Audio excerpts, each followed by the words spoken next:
Hello, welcome to Candid Talk with Zainab Suleiman Okino. Today on Candid Talk, we will be discussing a very important topic, mending identity fault lines before the 2023 election. And my guest is Majid Dahiru. Dahiru is a columnist, public affairs analyst, and political commentator. He's a firm believer in the Nigerian project and politics for public good. And he frowns at those calling for the dismemberment of Nigeria. Dahiru, welcome to the program. Thank you very much for having me today. Okay. So before we delve into the discussion proper, let's take a short break. Please stay with us.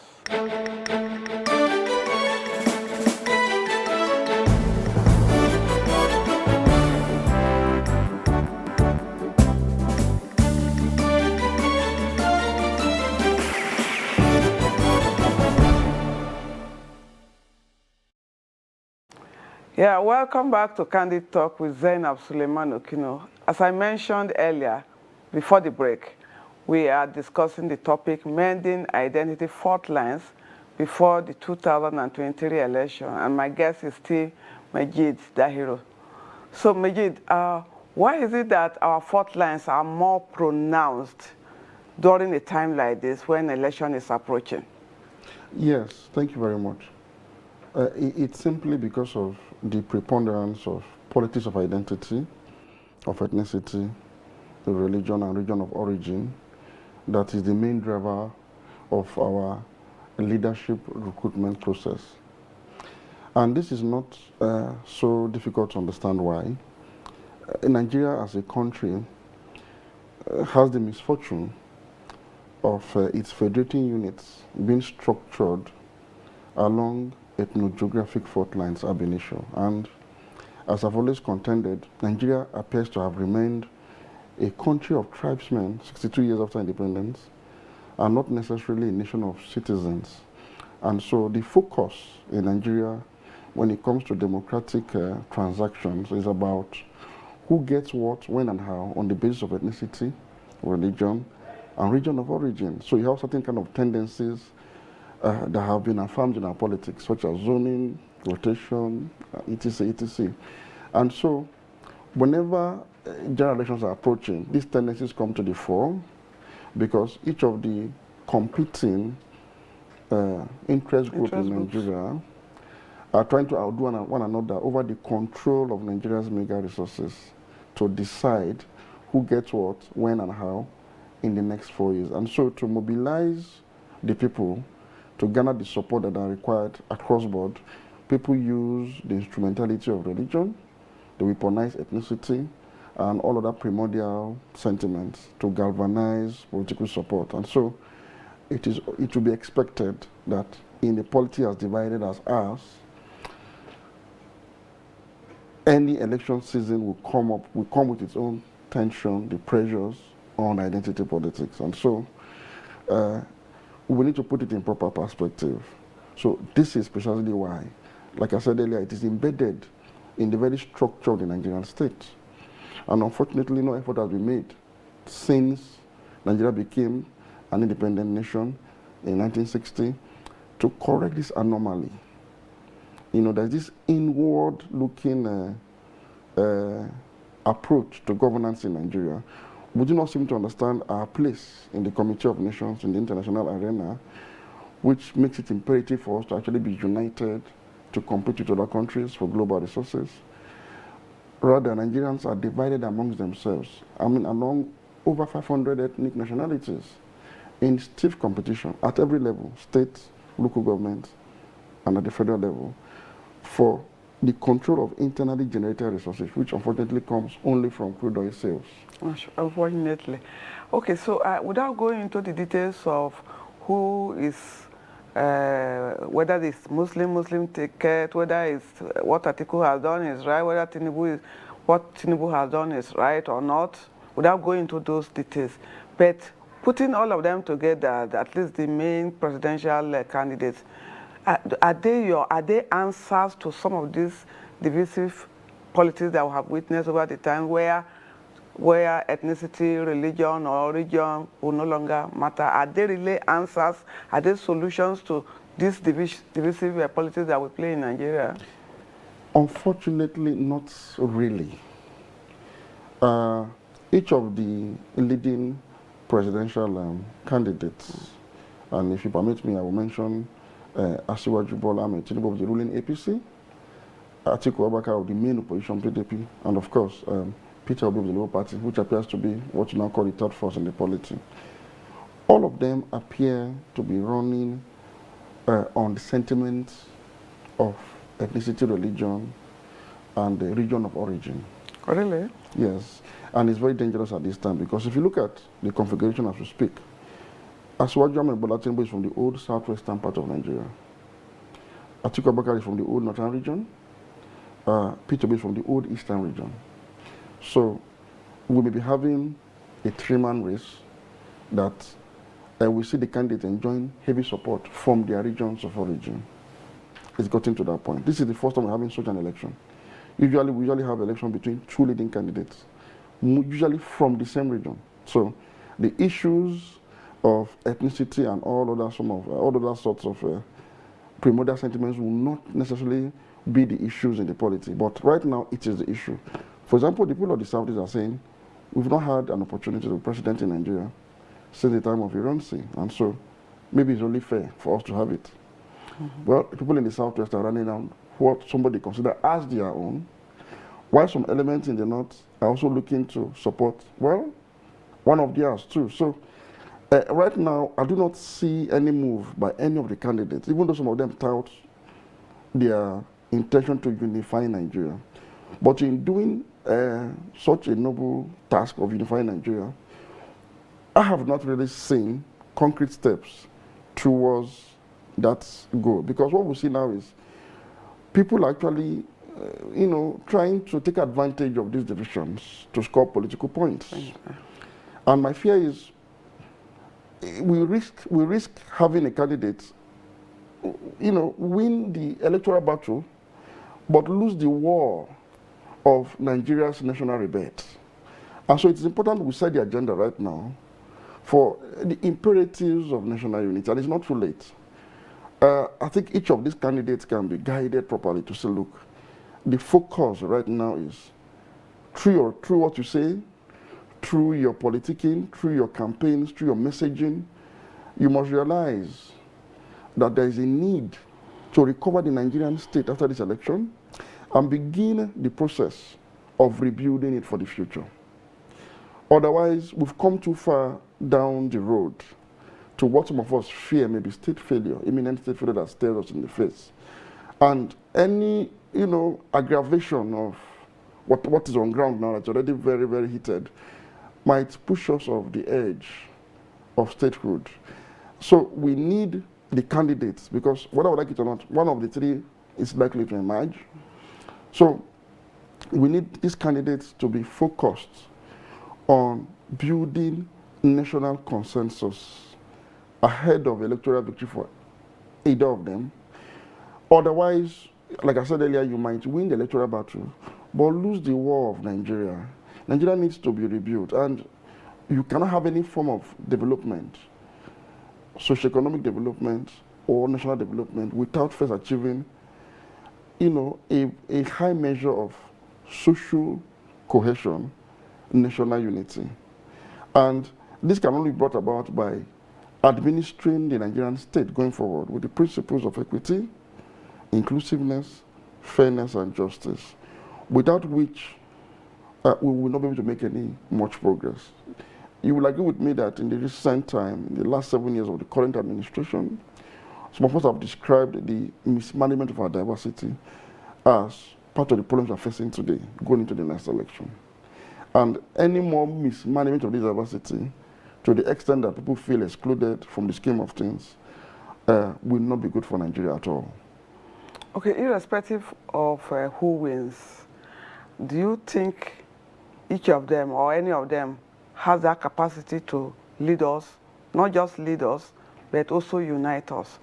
Do you think they also have those messages that resonate with the people, that can tell you that, yes, this is the kind of leader that Nigeria needs at this moment?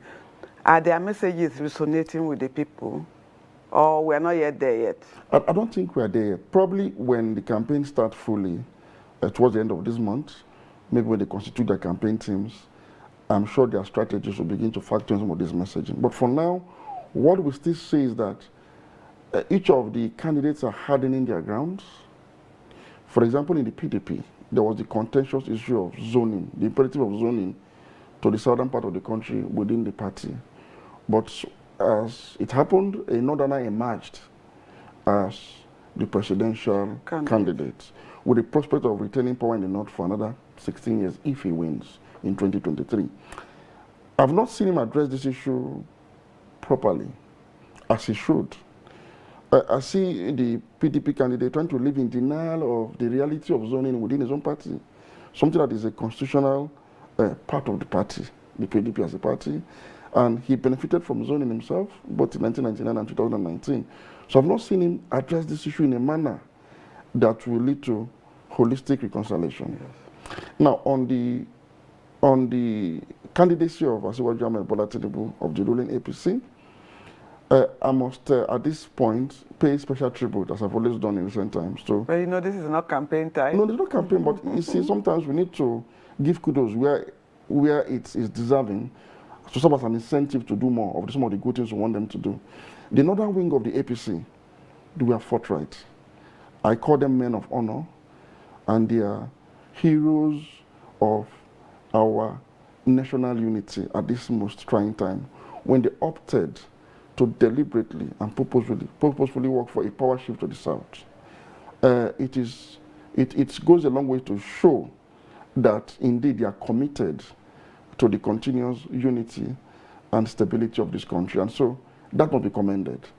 Now, in zoning to the south, what happens after? I mean, we're now focused on the candidate himself. Yes, Asiwaju has emerged, and he picked a running mate that happens to be a Muslim. So that created its own brouhaha. And as I've said severally, I think we will not be fair to the APC candidates when we focus on the Muslim ticket without giving a background as to how the PDP created that inevitability for the APC. And but in moving forward, again, I expect the APC candidate to consult and engage with the Christian half of Nigeria, those that are aggrieved, who feel excluded. He should have some fence mending engagements with them to reassure them that this was not done to spite them, or this was not done in disregard for their feelings and sensibilities. He has a lot of job on his hands. We'll pick on that when we come back, because we want to know want to hear solutions. So if you are just joining us, the program is still Candid Talk with Zainab Suleiman Okino, and we have been discussing the topic, Mending Identity, Fault Lines, before the 2023 election with Majid Dahiru, a columnist and a public affairs analyst. Let's take a short break. The program continues shortly.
TV, documenting the Nigerian story.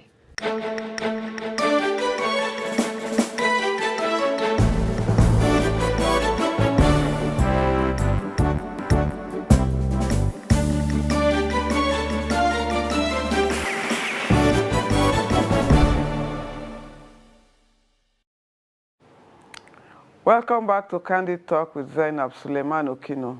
Today we are discussing the topic Mending Identity Fault Lines before the 2023 election.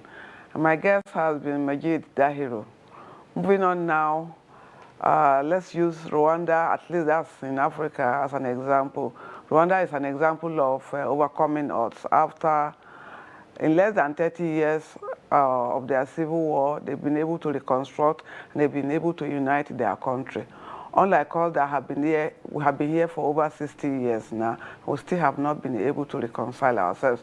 Do you have hope that the men seeking for power now, seeking to rule us now, will change the narrative going forward? In principle, I think they can if they take that decision to do it. And so we need to help them take that decision because we don't have a choice any longer.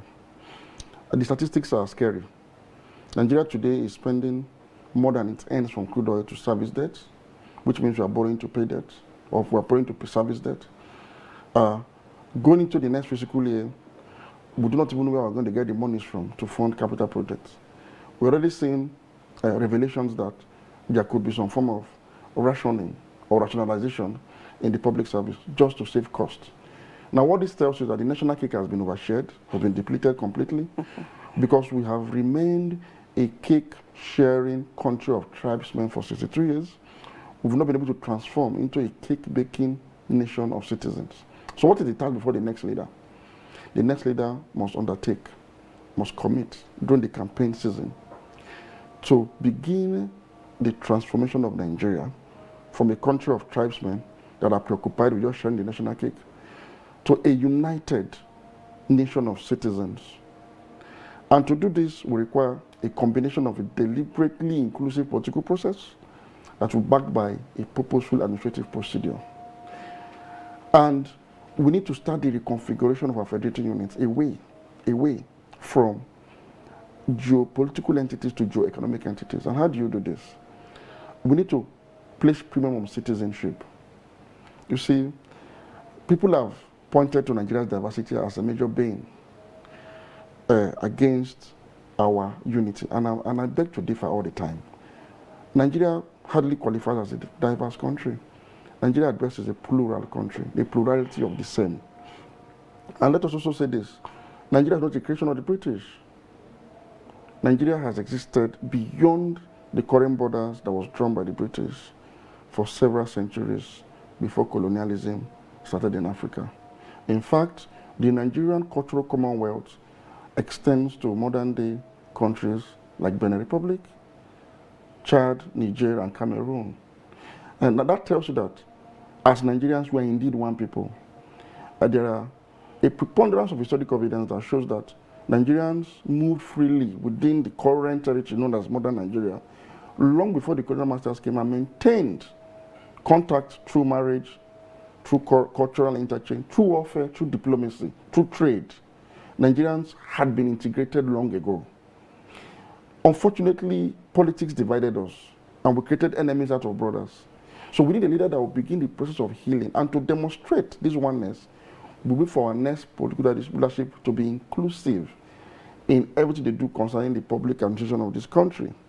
There should be no marginalization of any sort. There should be no nepotism. We need to kill tribalism, for tribalism kills Nigeria. It was Samora Machel, the late leader of Mozambique, who said, for a nation to rise, the tribe must die. This is very true of Nigeria. You talked about Rwanda. Rwanda simply evolved a process that diminished tribalism and evolved a Rwandese identity. We need to evolve a Nigerian identity. We need to make Nigerians become truly Nigerians in terms of citizenship, so that their loyalty will be to the state, local, state, and federal, rather than to their ethnic nationalities and religious sensibilities and religious sentiments. We need to create citizens that can ensure enforcement of law and order while being law-abiding at the same time, so that all hands can be on deck to unite Nigeria around a pan-Nigerian national development strategy that connects every part of Nigeria to an export competitive economy. Until we get to that threshold, we will continue to face the problems of insecurity, corruption, and economic dislocation. So we need a leader that is self-enlightened on the fact that Nigerians are one people primarily, and is not intending to come to power to favor his own section of the country over and above others. We need that to be well communicated during the campaign season. And so we don't want to see, hurtful, hateful, spiteful campaigns. We want to see each of them. They are experienced people. Some have been governors among them. Some have been vice presidents among them. They have all been politicians. They've been part of the Fourth Republic actively. We want to see some futuristic messaging, and less of blaming, but futuristic messaging that signals hope to the Nigerian people of where we intend to be from where we are now. That will be communicated in a very civil, polite, and sensible manner, so as not to aggravate sensibilities along the line, because it's very dicey having the three leading candidates from the three original regions in Nigeria in 1960. So we must avoid this dangerous landmine that might push people to now hand in their grounds, and whoever wins by a narrow margin will not enjoy the legitimacy to rule above everybody in the country. It's something we must be very careful about. And so the media has a role to play here. Because if you leave it to the political parties alone, they want to win an election now. They think they can win an election by any means possible and then come back later to the backward integration and begin to recover what was lost. No, it's not possible. It's not possible this time around. We need a very sanitized electoral process that will be anchored on issues, but most importantly, issues of national unity before national development. Okay, but before you talk about solutions or panacea to our problems, you mentioned something about reconfigure. Yes.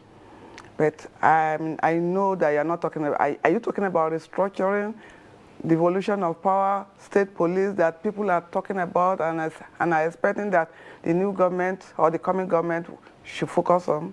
All options can be. So what's your idea of restructuring the devolution of power, state police, all of those? All options can be on the table. But I'll tell you this, the problem of Nigeria is not so much about restructuring, but about the operation of the structure. Any country that is configured along ethnogeographic fault lines, to put it simply, states and local governments were created along tribal lines. It's a reality today. And so, identity politics becomes a necessary function of this dysfunctional state of affairs at the root of our nationhood. Because when you create a local government or a state or a federal constituency because of a particular ethnic or religious demography, what you simply are saying to them is, this is your own share of the national cake. So you bring your most tribalistic person to come to the fore and help struggle for your own share of the national cake. So nobody comes to the table with any nationalistic agenda than sectional agenda. So I'm saying it's not about restructuring per se, because you stand the risk of restructuring this problem into other forms if you don't cure the fundamental problem, which is lack of national identity and citizenship. And so, while the issue of structure is on the table, I mean, no structure is perfect in the world. It's a work in progress everywhere. You stand the risk of continuous restructuring, as we've done in Nigeria, for example. We've moved from parliamentary system to what we now refer to as proper true fiscal federalism of the First Republic. We moved from it something that was somewhat less decentralized by the military, something they call a unitary system of government. From there, we moved to what is now called a pseudo-federal government that is not properly federal in nature. We've tried all. We've tried parliamentary system, we've tried presidential system, we've tried even military system. It hasn't worked. The problem is, remember, because you know why? We are not a nation. We need to build a nation first. And to do this, there's still a problem with this centralized police. The truth is, if you decentralize this police today, you will decentralize the problem at the center without necessarily solving it.